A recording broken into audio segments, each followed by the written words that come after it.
Hi. How are you? Is this your first Instagram live ever? This is my first Instagram live ever, and I had no idea how to get on it. So thank you for helping me. You made it. I'm glad it I'm, worked out. Well done. Well, welcome to your very first Instagram live. And can I just ask, was it your first magazine cover? it was my first magazine cover as well. Yes. So there's Oh a my week gosh. a week of firsts. Yeah. Do you have the magazine there with you, by any chance? No, I'm in a different room at the moment. Oh, So what a shame. Yeah. unfortunately, yeah, I Yeah, 'cause don't. I haven't got any copy here because, or do I? Let me check. I might do because I think that the only two that I had I actually gave to you, but I might have one spare one that came with a. I should have thought of this before, but I'm just too excited for the live. Anyway, how's it going? How's everything at Burbank today? Busy? Busy. It's good. It's as hectic as usual. I think that's one of the great things about the industry, right? Like no day's the same. There's 101 things that need to be It's done. always super dynamic. Yeah. I think They're that's one of the things all, that people love the most about home staging, right? It's always something different every day. yeah, time management is something that we could all be better at. Everybody wants everything done at a million miles an hour. So, yeah, it's good to be busy though, isn't it? So, can't complain. Yes. All right, so here's what I've got. And this is what There we're we going go. to be talking about. So, for those of you that don't know, the second issue of the Homestaging magazine is now available. You can get your copy via the link in our profile bio. So, do have a look. And today we've got the amazing cover boy, Alex Willcocks of Burbank Interiors. So, I thought it'd be great for us to catch up, Alex. And thank you so much for being here today, for being up, for doing this, for writing such an amazing article, and for all the support that you give the Home Staging Association and home staging professionals and HSA members. You're such a massive supporter of everything staging related, and I'm ever so grateful for all of that. So thank you. Oh, it's always a pleasure to be involved, Paloma, in any way we can. So, thanks for always giving me the opportunity to do what I can. Appreciate it. No, it's a pleasure. So Alex, I know you're very busy, so I want to keep this as efficient and productive as possible. But before we actually crack on and get started, I was thinking maybe not everyone who's watching and that will be watching the recording later knows who you are or knows much about Burbank, which I doubt. I think everyone has been following HSA does know who you are, but maybe you want to introduce yourself very quickly and tell us a little bit about Burbank Interiors. Okay, please feel free to correct me, Paloma, if I get anything wrong. I'm Alex Willcocks. I'm the managing director of Burbank Interiors. We're a home staging and property styling company. We are based in southwest London. We provide home staging services to central London, greater London, and the rest of the country. It's very much classic. We have furniture and we rent to clients to help them maximize the value of their properties in the shortest time frame possible. The company's been going about 6.5 years now. We're probably doing the region of about 150 to 200 installs a year. We also provide purchase packs and interior design services to private clients as well. Couldn't have said it better.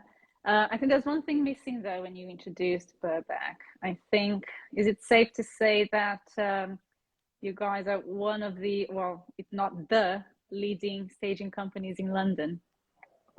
It's very kind of you to say that, and I'll always take those plaudits. Maybe I'm a little bit too modest, but we are very fortunate to be an award-winning design company, having won not only some prestigious HSA awards, but also UK property awards, as well as awards for the commercial side of the company in terms of being the best SME in Richmond Borough. So yeah, we are fortunate to have picked up some pretty good accolades over the past year or 2 years or so.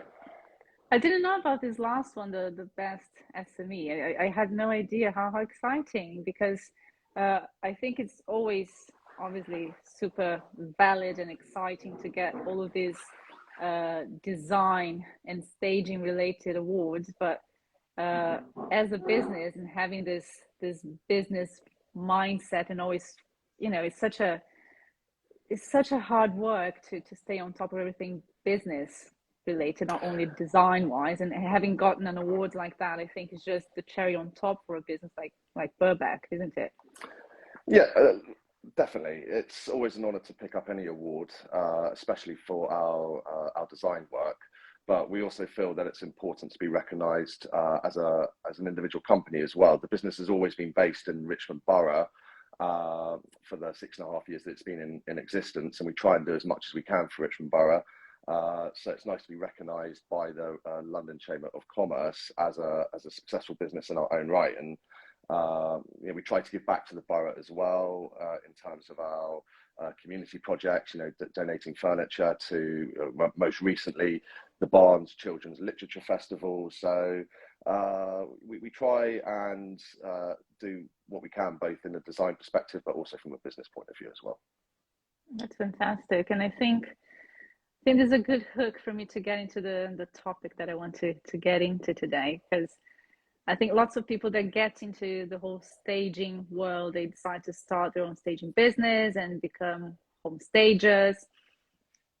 They usually have a very creative side, and that's pretty much their strength. But most people do decide to start their own business, but the creativity is not enough for you to run a business and to be successful at it. And I think that is one of the reasons why Burbank got to become one of the leading companies. Now, I would say not even in London, I would say nationally. And because you've got that, I need to run this as a business, and you do have, you got to a position, obviously, to do have a team for sales, a team to design everything, but it's having that mindset and the planning to get to that point, and also implement everything that you think is valid and necessary for you to get to that point. And I think it's something that's been happening more often this past maybe 5 years. We've been seeing staging companies popping up everywhere, and they usually do have amazing professionals behind them, but we have been seeing a few different practices here and there. They're not necessarily very sustainable long term for the industry. We see people focusing a lot on the creative and design side, rather than really focus, okay, I need to tailor this business to be, bulletproof, and make sure that I'm selling as I should, that I'm structuring my pricing strategy as I should. So bottom line is, how do you think you guys as a business got to where you are right now as a leading company? What are the things you think were the right things to focus on, apart from the design and the creative side of things? It's a good question. It's a really good question. It's a very long one. Yeah. It's a big question. I think one of the benefits that we have as a company, and myself in particular, is I've said it before, and I'm happy to say it again, and I'll continue to say it. Look, I'm not an interior designer. We have some very talented interior designers that work for us, but when we set up the company, we immediately looked at the home staging space from a commercial aspect as opposed from a design aspect. The industry already existed before we set up Burbank, and we were using other companies to provide those services for our own residential property developments. So that allowed us to look at what we thought was successful in the industry and what was not successful in the industry. So we approached setting up Burbank from a much more commercial angle, as opposed to, I'm a great designer, I want to offer these services. It was more about looking at what clients want from the service, or not necessarily looking at what clients want from the service, actually what do clients need from the service, because a want and a need are two very different things. And that has really been an underpinning for us for the past 6.5 years. I think one of the things that I'm really proud of is that when we set the company up, I think the general narrative across the home staging space was, let's stage a house or dress a property to appeal to as many people as possible, make the look feel really generic, to try and get as many people through the door. And for me, that doesn't provide any value. So when we looked at that, and through my own personal experience, our approach is, look, let's create a bespoke interior, not for the 20 or 30 people that are going to come and just look at it and go, well, this looks nice and that's nice and that's great, but for the actual person who's going to come in and pay top dollar or top pound for that property. And so for us, that was a real kind of eureka moment, because the industry was very beige, and we just said, look, we're going to turn it on its head and basically dress the property for the person who's going to buy it, not for the 30 or 20, 40 people who are going to come and view it. Mm-hmm. Yeah. And I think that's the whole thing behind home staging, is appealing to the highest number of potential buyers, and that goes as well for a business. You want to appeal to the highest number of potential clients at the end of the day, so you tweak it so it caters to that, basically, don't you? I think home staging and interior design is very emotive, just by itself, right? Everybody has got an opinion on interiors. It could be an opinion on the color of a sofa. It could be an opinion on the artwork. It could be an opinion on the ironmongery that's in the property. It is very personal. And from my own experience, we've had the best results when we've dressed properties based on the actual asset itself. By asset, I mean by taking a view on what is the project that we're dressing. Is it a Victorian terrace house in Fulham? Is it a new build penthouse apartment in Mayfair? Is it a barn conversion in Kent? Is it a warehouse conversion in Shoreditch? Just by the nature of those 4 examples, each one of those requires a different interior to appeal to the buyer who's going to be, parting with their money to purchase that property. And ultimately, a generic interior across all 4 of those, whilst it will help with viewings, let's be frank here, anything staged or anything dressed is better than showing something empty. Ultimately, what we're trying to do is put the right interior in for the person who's going to pay the asking price or above. Yeah, and I think that's something that sometimes people overlook. They think, no, it has to be neutral, and they really don't take into account that each property is unique, and they will have specific features that need to be highlighted as such. And Alex, I know you're a big advocate of talking about the value that we bring to the table when we prepare all of these properties for the market. We didn't prepare this, so if you don't know this by heart, it's okay. But I was wondering if you could talk a little bit about that calculation that you put together once, the relationship between square footage and the home staging price, compared to the value that we actually add to the property when it's actually sold. What can you share with us about that? So pricing underpins everything that we all do in the industry, right? It is without a doubt for me the most important aspect of running the business, and it's the most important aspect of the industry as a whole. I can't speak for other countries. I've researched how firms price in the States, for instance.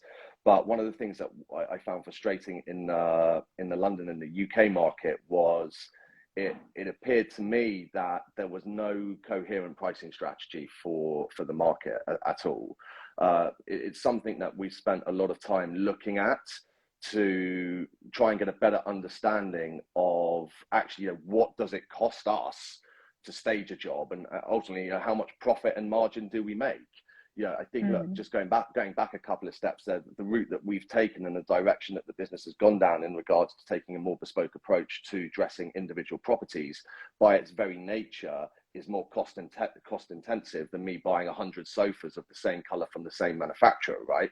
So, for us, it became a really integral issue that we had to look at getting the right answers for. And we've looked at multiple different strategies on how to price jobs. I think there are 3 fundamentals which are kind of used across the industry as a whole. We have a percentage of the value, if you will. So if a property is worth X, you're pricing at Y. There's kind of room by room pricing as well. So I don't know, just pulling a number out of thin air, you know, like £200 a room. But for us, when we sort of really got into the detail of it, we were looking at price per square foot. You know, what do we charge price per square foot for the jobs that we do for our clients? And for us, I think that for me is a really important metric, and it is for a couple of reasons. One, you know, when people buy property, one of the first questions is, how much price per square foot is it? You know, when we're selling property, you know, we know if we're selling property in certain parts of London, obviously that price per square foot fluctuates depending on where it is. But also, actually, if you look at the interior design space as well, more at the kind of mid to high end, you know, jobs are priced on a square foot basis, right? You know, if you went to a high end interior designer, they'd say, well, look, it's X amount per square foot. So we were looking to apply that metric on a home staging scale. And yeah, I think a big part of what I want to do is try and increase that price per square foot value, because look, I would challenge anybody who is listening to this to the next project, look at the size of that project. On the floor plan, it will probably say, you know, how big it is square foot wise, and then take what you're charging on a 4 weekly cost and divide that 4 weekly cost by the square foot, and that will give you your price per square foot of what you've charged your client. And I think that should be quite a shocking figure to a lot of people. You might get some people to just, you know, give up on staging altogether, or review their business plan altogether. Hopefully it's the latter. Look, I think the reality is we're not charging enough.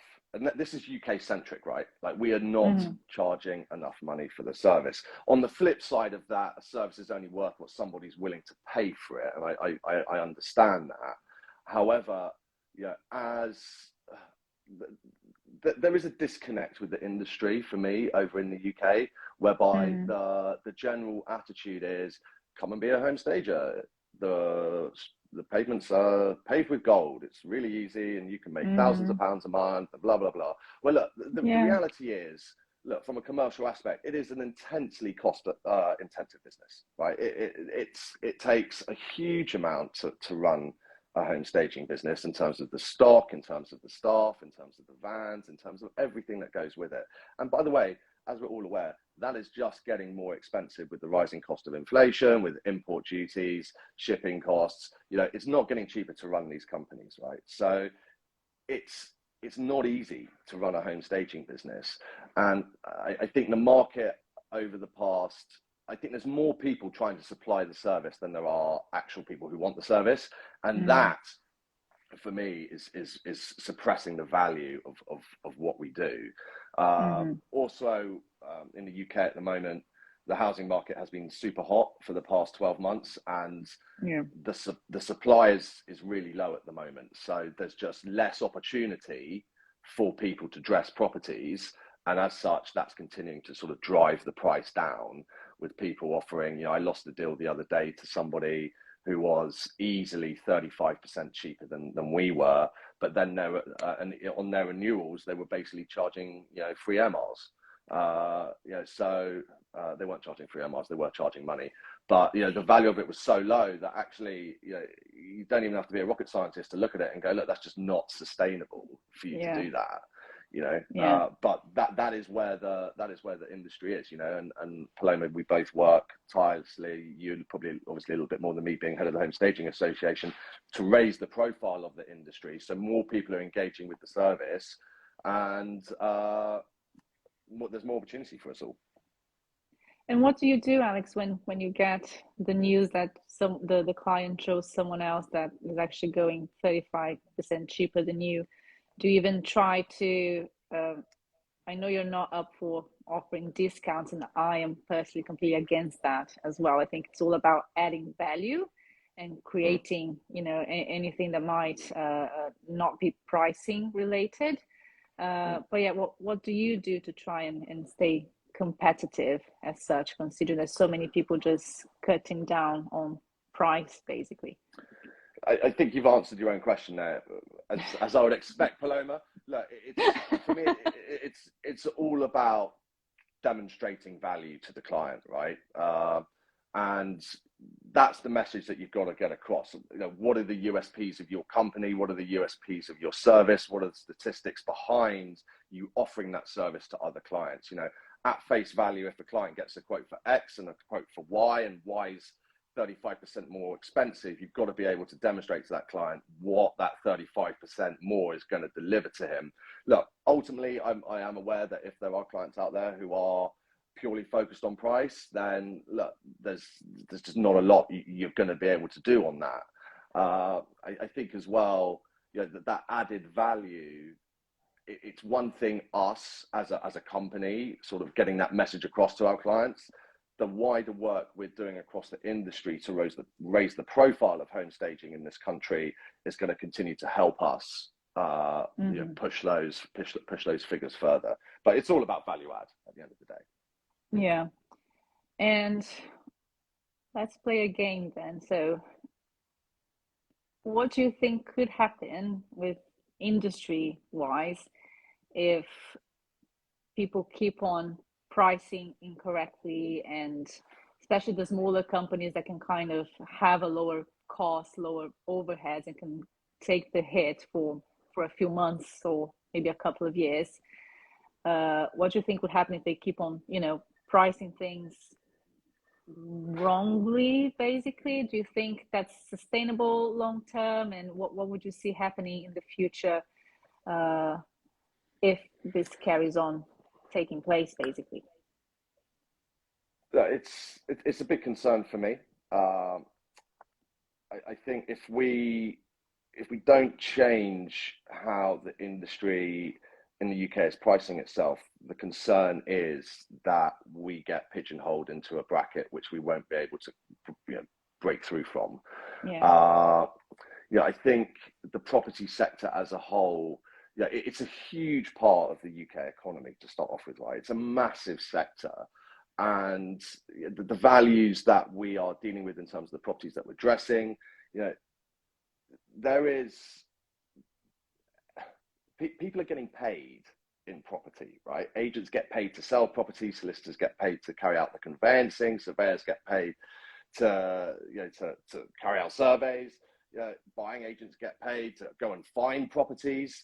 You know, we need to start treating ourselves that we are worth what we're charging our clients, right? The value that we're bringing to the table is worth our clients paying for the service. You know, I think one of the things I really enjoy about the industry is hearing the huge, massive success stories that, you know, fellow companies enjoy on a regular basis. You know, people helping clients sell properties for, you know, £10,000-20,000 over asking price, £100,000 over asking price, £150,000, £200,000 over asking price. You know, but then we're there being like, as an industry, we're like, well, we're not seeing any of that. You know, the agent's making more money because the agent's getting it sold for more, so their commission's more. And we're sat here being like, well, we've done a fantastic job and thanks. Whereas, thanks. Thanks. Thank you, pay no bills, right? Yeah, thanks doesn't put, you know, Cocoa Pops on the table and pay the bills. You know, so we have to start valuing ourselves as an industry and saying, look, this is what the service costs. This is what we deliver to our clients. And if you want to enjoy similar success, and if you want to reap the rewards of that, then there are fees that have to be paid. Yeah, especially because I don't know how popular that is, but you know, it might not be super popular in the beginning. I think there's something that Jenny Norris from the iHasp says all the time: a confused mind says no.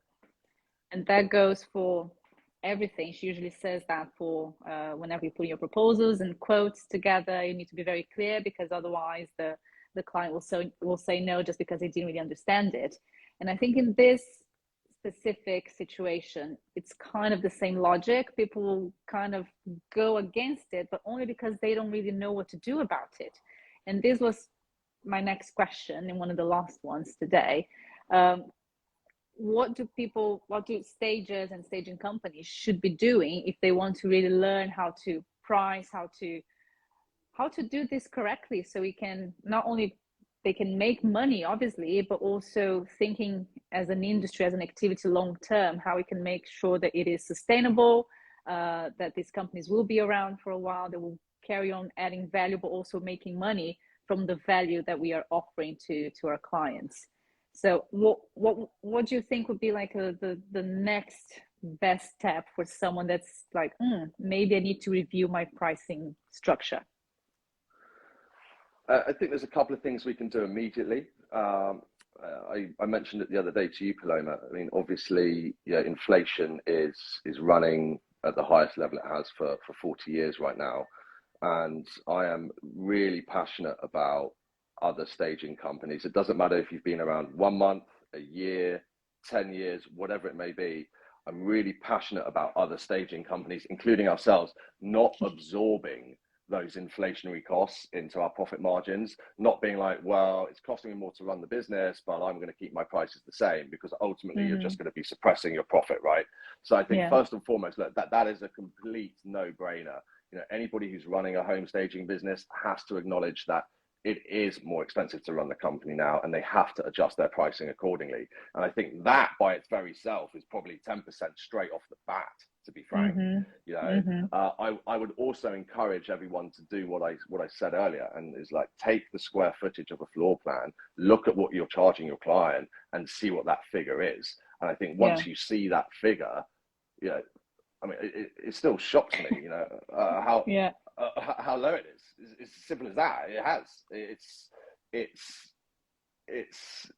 amazing. And I think when people go through that exercise and go, oh right, I'm making £1 a square foot, or I'm making €1 a square foot on dressing that. It's like, come on, like, you're selling something at £1,000 a square foot. You're being charged £1 a square foot to dress the thing. The disconnect there is huge. And look, everyone I speak to, I'm sure the same for everyone you speak to, I'm sure the same for anyone who's in this industry. The better dressed a property is, the quicker it's going to sell and the more money it's going to sell for. The equation is pretty straightforward, right? So that pound per square foot, like, have a think about it, because that isn't really going to be doing the property justice or your profit margin justice. We've got someone from Elan Home Staging Redesign. Home staging prices are a huge taboo. Nobody really likes to publicize their prices, and that doesn't help us stagers in terms of growth of the home staging industry. And I think this is something that we always try to approach as an association, right, Alex? And you being a founding member of the HSA as well.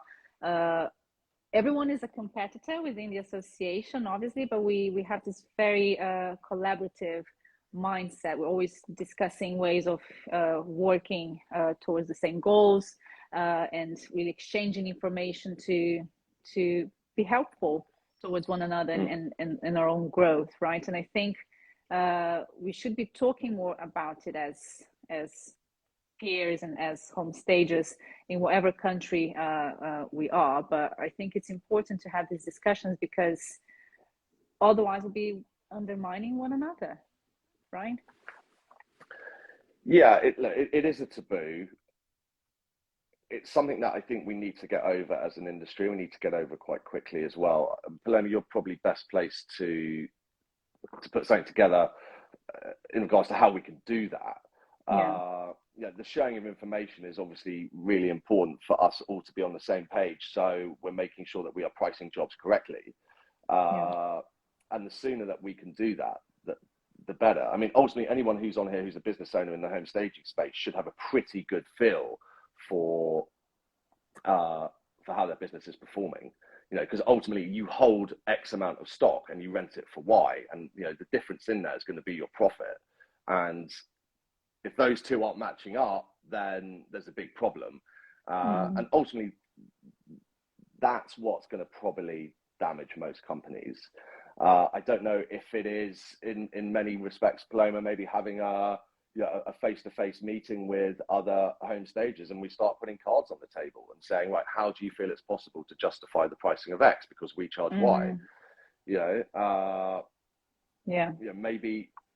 maybe we have to go to that length before, in some cases, it is, you know, it is too late. You know, and you know, for us in the UK, there's such a good opportunity here because the industry is still small. You know, it's not a massive industry, so we still all have a part to play in determining how the industry is created and how the industry ends up. So you know, this conversation isn't the responsibility of just a handful of companies. It's the responsibility of everyone that's involved in the space to make sure that they're demonstrating the value to their clients and they're charging accordingly. Yeah, no, you're absolutely right. And yeah, I think it's time to start inviting more people to these discussions.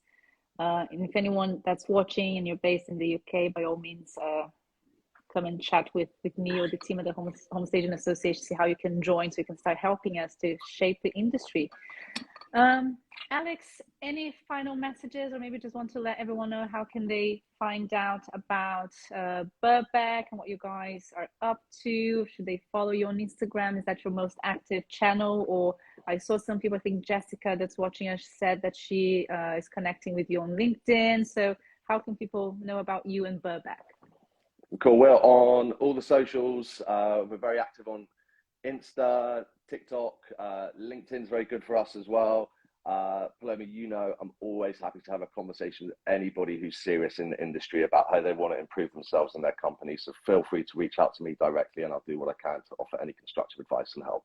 You know, and that is true, really. Yeah, I'm a witness of you've spoken to people in Ireland and to another HSA member here in London as well, and they're all like, after I spoke to Alex, I increased my prices and everything's going great, yay. So look, it's a you're going to fantastic, start calling you to industry. be a coach. You're going to have to start coaching stages very soon. Look, it's a great industry and it's got some great people in it. There's a huge amount of potential in what we're doing, and if Burbank can realize that potential themselves and we can help other people realize that, then that's all part of the journey for me, and that's what I think it's all about. So more than happy to do what I can to help anybody as well as the industry put itself in better light and better footing for the future. And I think bottom line is you kind of do all of this not only because you obviously believe in home staging and the value that we add, but also because you want to try and be the next cover boy of the third issue, or you're happy with just the second issue? Is that okay? Did you reach your goal? Yeah, you're done. I think it'll be hard to get another photo as good as that. So I think we'll just we'll put that down to luck, and we'll just take that as a win and move on. Oh, that's so fun. Hang on, let me just read something that's very interesting from Flat Real Life from Russia. So saying that in Moscow we try to count staging price from the property price, so a percentage of the listing price, and it's always before 2% of the price with all purchases, but without any repair, any work as such. It is only for the marketing pack. So yeah, 2% before, yeah, which it's kind of what we do for some types of properties, right? We list according to the price and a percentage, but it doesn't apply to all properties. So it's a matter of seeing things case by case, right?